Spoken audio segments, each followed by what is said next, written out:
I'm going to say to everybody a couple things that I really truly believe in, and one of them emanated from a conversation with Darren Hardy a couple years ago. But he said to me at dinner, we were having dinner with our wives in Del Mar, California, and he said to me, he said, at the end of the day, a life will give you what you tolerate.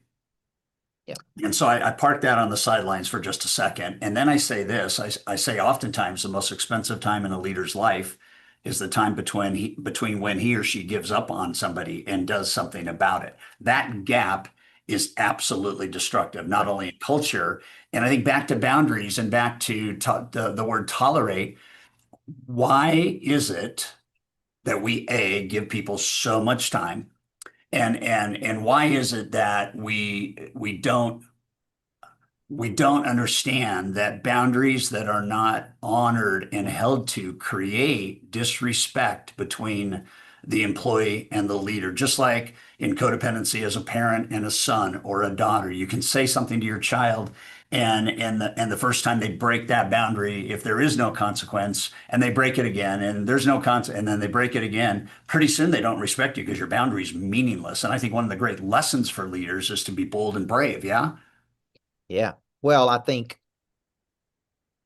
what happens to leaders is they wake up and they go, I got 99 problems. And that is on the list, but it's way on down the list. Mhm.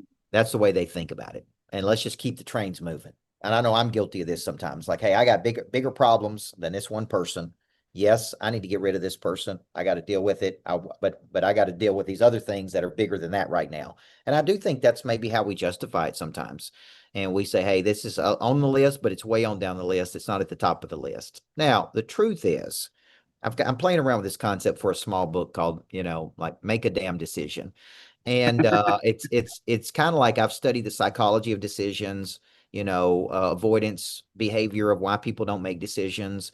And the truth is, it requires some mental energy, right? You kind of psychologically or emotionally make a decision, but you don't really follow through with that decision to go through what it is because there's some type of ramification. And like I said, it could be you got to go find somebody else to fill that spot, or you've tried it before, and the brain says, well, we're not good at recruiting people, or we're not good at training people, or there's a lot of turnover, or whatever it is,